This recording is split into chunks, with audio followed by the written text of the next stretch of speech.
修学旅行先のインドネシアバリ島。4 warga negara Jepang mencuri 40 kaos di Ubud, Gianyar, Bali.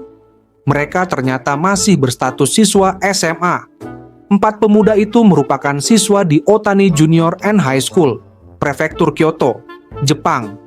Melalui situs resmi sekolah, Kepala Sekolah Otani Junior and High School, Fumio Inui, menyampaikan permintaan maaf pada Selasa 9 Desember 2025 kemarin. 修学旅行先のインドネシアバリ島で複数の生徒が窃盗していたと京都の私立高校が明らかにしました。大谷中学高等学校によりますと、4日、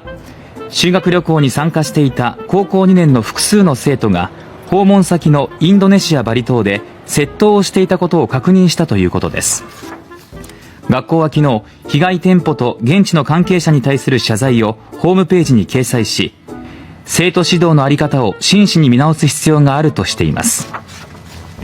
この問題をめぐっては、バリ島の商店で日本人とみられる少年らが T シャツを万引きする様子の防犯カメラ映像がインターネット上で拡散されていました。学校は今日午前に全校集会を開いて生徒に事態を説明し、